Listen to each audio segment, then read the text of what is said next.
Good morning, everybody, and welcome to episode 6 of Glass in the Class. Today, it's What Do You Mean You're Calling Me From Glass? Or it's supposed to be. We have guest Yifat Cohen with us. She hails from Austin, Texas. I'm going to guess that's where she is now, but she is a glass explorer, so she could be anywhere in the world. We are really thrilled to have Yifat with us today. Everybody say hi to Yifat. She is now on camera. Hey there. Yifat is the go-to gal for Google+, and Alex and I, Good when morning, we first everybody, came into and welcome to to look at me, I've episode got 6 this of Glass on in the Class. Hang on, everybody. This is what Today, happens when you it's monitor What Do You your Mean own You're Calling Me From video. Glass? Or it's supposed to be. There we go. My bad. I'm doing a few things at once. All right. Let's finish this introduction on Yifat. Yifat earns a living as a coach, engaging and speaking about the topic that we are all very passionate about here. That's Google Plus and Google Plus Hangouts. Right now, she's joining us in a hangout with Google Glass, joining Alex Ricky Gonzalez at Kent State University, who also has Google Glass. Unfortunately, we're unable to get Glass connected to the classroom, and so we're just going to make a plea right now to Google. If you're listening, we'd really love to showcase your hardware, but it's hard to do when we can't get it to work. So please help us, Google. There's my plea. But now, let's turn it over to Alex in the class, and we're going to talk about using this technology in the classroom. We've had lots of positive experiences with it. Yifat can share all of her experiences from traveling around as a glass explorer. Alex, I turn it over to you. Thanks, John. You got a couple giggles out of my students. Good. Yifat, I'm so happy to finally meet you. This is awesome. We've been talking for how long now, and I finally get to see you. This isn't just about glass, it's about all technology, and you are the queen of technology in my eyes. Before we get started, is there anything that you want to tell my students that John kind of left out that you think is significant in what you do today, what you've done? Cool. Where do we start, huh? No, I'm like, Alex, I'm so excited. You guys don't even have a clue. Alex and I have been chasing each other on the stream on Google Plus, trying to get into Hangouts and do Hangouts together for, what, a year now? We're like, we just can't make it happen. So I'm really excited that we're here together and actually with you guys. So this is awesome. Yeah, it's been, even with all of our technology, right, is our schedules. Our schedules are just, they don't work out. They're ridiculous. So we'll just jump right into it. Where do you see communication going with technology like Glass, like the different things that Google has been doing with Google+? Where do you see us going in the near future? So I think it's going to become like the Cheers mentality. You know, the Cheers where everybody knows your name.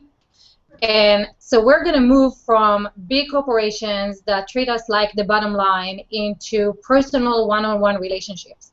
And it's going to become like that because now we are able to communicate with each other, you know, eye to eye from anywhere. We can start a hangout here. I can move that to my phone. I can take it on the road. When Glass finally works, then we can even have even better interactions. But we don't even need Glass for that. We can do all that stuff from our phone today. We can jump on Hangouts. We can communicate. My parents are in Israel, and we live here in the States. And my 4.5-year-old, he already knows to take my phone, start a Hangout, and talk to his grandparents. And so now it's really only a matter of, you know, kind of like a Skype conversation. But there are already apps that allow the grandparents or the parents to play the same game, like a puzzle, on the iPad from, you know, not being in the same room. So it's as if you are in the same room and you're playing a game together, but across the globe. So take that and move that to e-commerce, right? There are apps right now where you can see the inside of a store and you can walk the store as if you're right there from your computer. Imagine going to that store. You have the salesperson with Glass. They're looking at the shelves. You see their point of view. You tell them what you want to buy. They take it off the shelf. They show you. They package it and they ship it to you. So there are no more geographical boundaries, and that type of interaction, we're really going to connect us person to person. So if you are sitting on the podium thinking, hey, I'm Toyota and I don't need to talk to my audience, but Mercedes does, So now you have a person at Mercedes that really knows what you like and communicates with you your needs. And so that's going to be your brand of choice. And I think it's awesome. When you say it like that, it does sound awesome. I mean, the personalization is really, really interesting, and we could get all technical with Google and such, but we won't. It's still, I know this is some of my students, this is their first class, so they literally wake up right before this class. But it is interesting to think about the fact, I like that you talked about talking to your parents in Israel, because that brings up another question about, do you think that this is going to be accepted globally? Because you did mention to me a while back that you tried to explain Google Plus in different places, and they didn't seem to take to it as well as they do in the U.S. Yeah, so a few years ago, I think the first year when Google launched, they flew me to Israel to speak to bloggers and the marketers in Israel. So they gathered all the top marketers and they invited them to the Google office in Tel Aviv. And we had a little talk about Google Plus and Hangouts. And I shared that Sarah Hill, which is amazing, guys, if you don't know her, definitely follow Sarah Hill because she's leading Hangouts. But Sarah Hill, she was a news broadcaster, and she was doing Hangouts from the newsroom. And then she quit her job as a TV anchor and became a Hangout host. And the entire room started laughing, and I was like, why are you laughing? And they're like, well, I guess you're nobody unless, you do Hangouts. I'm like, no, you don't get it. The news are no longer on TV. The news is us now. We are the news. We are bringing, whatever is important to us to a Hangout, to the internet, to our audience, and you get more traction, online. So the reaction wasn't what I expected, and so when I finished my talk, I went to a few of them and I asked them, how do you guys engage on social media? And they're like, what do you mean? And I'm like, how do you talk to your audience? And they're like, what do you mean? And I'm like, how do you do social media? And they're like, what do you mean? We put banner ads in Facebook. I'm like, okay, so we are in two different worlds. We're talking different languages. You guys don't even communicate with your audience. It's basically marketing. It's not social media. And so the world is getting to where we are right now. We have to think of cultures, and also we need to think of access, because like in South America, they don't have the high-speed internet that we have. They still meet in person. So as this becomes more and more mainstream, then people will get to what we take for granted. But it's getting there, slowly. Slowly but surely. Yeah. Hopefully this generation, right, will lead that, because they get this stuff like the back of their hand. Well, actually, this is interesting, Alex. So how do they see technology going on? Because I'm assuming, guys, you use the phone less to talk and more to chat, right? Guys, how do you guys use it? Somebody want to talk about how they're using technology to communicate? Jennifer? I use a lot of Snapchat to keep up with my friends at home, because then I can send them a picture of exactly what I'm doing, and instead of going through and texting everybody, I can just be like, this is what's up right now, what are you guys doing, and I can actually see them and see how they're feeling and all of that, and it's pretty cool. Others? Yeah, Snapchat's the same. I have friends in different countries that it's nice to be able to see their face. Yeah. I don't know, because you don't get to see it because they're around the world, so it's nice to be able to see their face even if it's for 10 seconds. So Snap. Alex, can you repeat that, because we didn't hear it? Yeah. They say that they tend to use Snapchat a lot. Because they like to see the other person. They like to see their actual reactions. We've seen what people think about Snapchat in Google Plus, haven't we? It's not very popular. Is Snapchat the video evolution of Twitter? Just out of curiosity, is that just the next level of what we grew up with? That's fine. God, you sound old, John. Can someone explain what Snapchat does? It's like picture messaging, but the receiver of the message only gets to see it for maybe 10 seconds tops, and then it's gone forever. Well, that's the belief, because there are a lot of websites that show you Snapchat shots, right? Yeah. You can take screenshot the screenshots picture. and, Yeah. shot to your Yeah. Snapchat. It sends you like a message that they did it. So. So is the reason that why you like it is because you expect the message to be gone after someone sees it? You don't want any tracks of whatever you're doing online? Maybe for some people. For some people, you know, when I first I taught last term, and they told me that they communicate through Snapchat. So at the end of the term, I was like, okay, guys, I'll get a Snapchat. And this one student stands up. He's like, no. I was like, why? He's like, dick pics. That's what I was told. You never know what the snap is until you open it. And I've never received one. Me either. I've yet to receive one. I'm not asking for one. But apparently people tend to send very intimate, Racy. provocative snaps to each other. Is what I was So told. this is for politicians then. So this is for It college. still goes through the people. Oh, this just got interesting. Does anybody have a question for Yifat about technology and communication, or just in general? Yeah, Erin? Are there any like new features for Google Plus that are in the works? For Google Plus, in Yeah. terms of for businesses or for personal communication? Personal or business, I guess. So one of the most exciting things that happened yesterday, Google made post ads available to every business page that has over 1,000 followers. Basically, what this means is that all the posts that we're having on Google Plus can now be seen across all of Google's network. So you know all those ads that you see on website where people getting ad clicks revenue from that because people, you know, click on the Google ads. So now, instead of clicking just on an ad, you can see an entire conversation, and not just a conversation, but also a hangout. And so this is going back to the Cheers mentality, because if someone is promoting a post that there's no engagement on, there's no comments, there are no shares, there are no plus ones, nobody's going to, this is not a conversation you want to be a part of.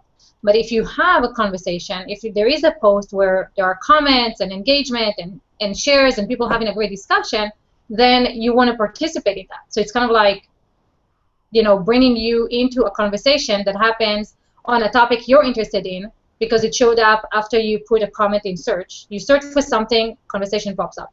And you can be part of a conversation that you were never aware of. This is exciting because it brings back less marketing and more engagement and more personalization. So where we're going, in my opinion, in online marketing is less traffic and more engagement and more audience.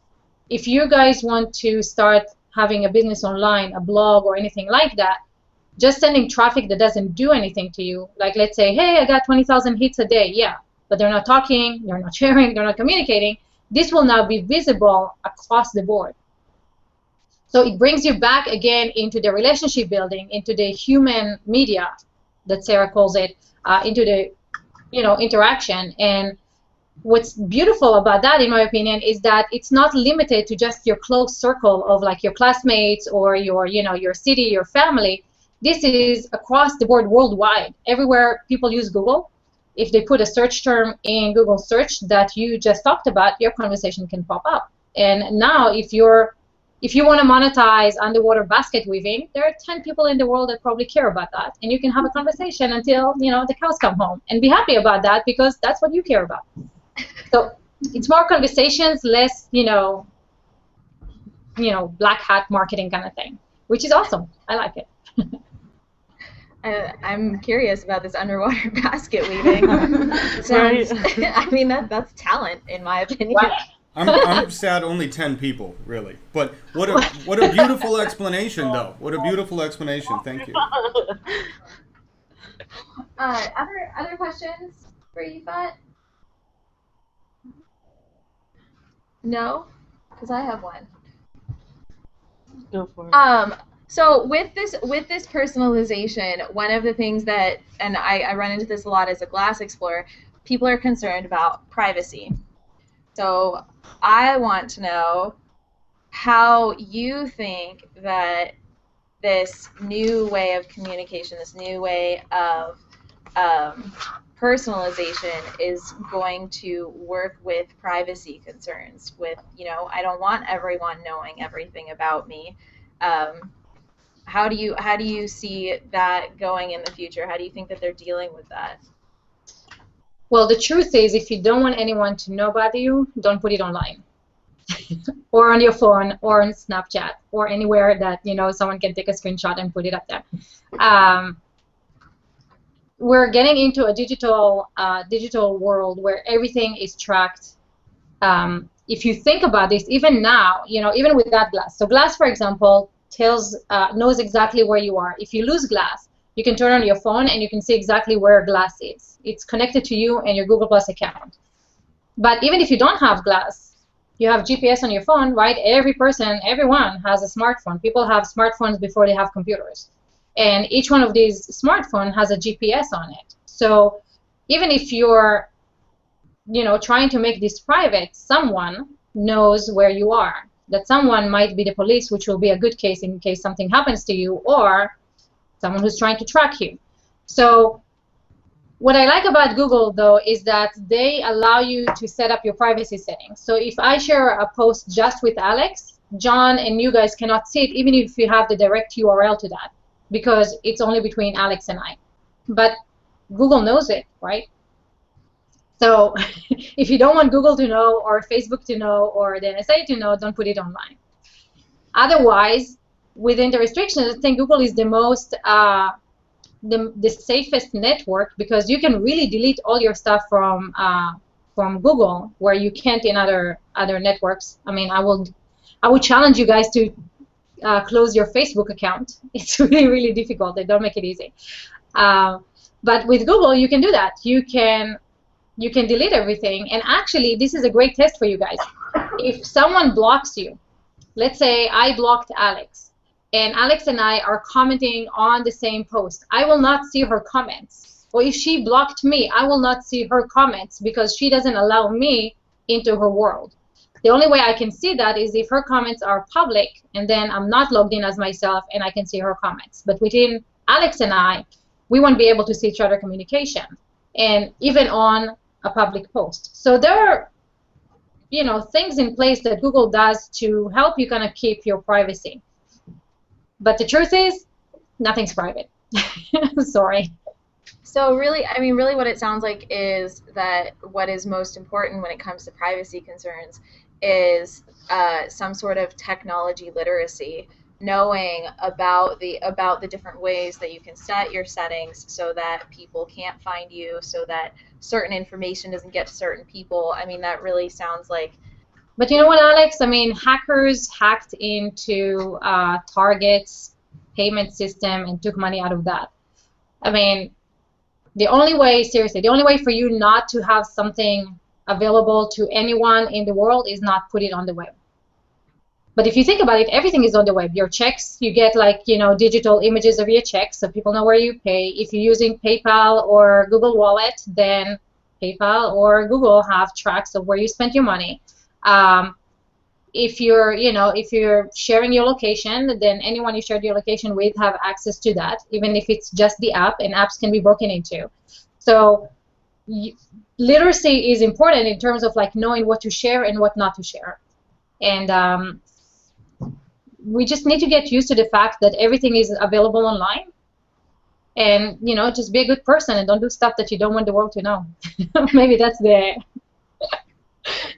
message. Okay, guys, if you don't want to be good people, at least be good people online. Yeah. If you don't want to be good people, then don't. I don't know. Don't be a person. Well, you won't become a politician if you're not a good people. And on that note, my students have to run to their next class, but thank you so much, Yifat, for joining my class. I'm so excited to finally meet you, and this will happen again. Thank you so much. Thanks, guys. Thank you. And episode 6 of Glass in the Class. We thank you all for joining us today.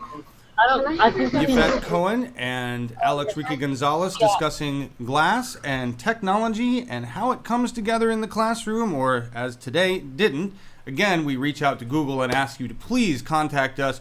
We're looking for you, and we'd really like to showcase your awesome hardware. If you're an educator and interested in being a part of Glass in the Class, please get in touch with me or Alex inside the Google Plus world. That's where we live. That's where we'll be. You can find us either on our community and SEO-wise or the Plus Your Business community. And if you're interested in learning more about Google Plus world, please get in touch with Yifat Cohen. She is the Google Plus go-to gal, and you can find her there. Just Google her. From Glass in the Class, John Ellis and Alex, we will talk to you another time. Thank you.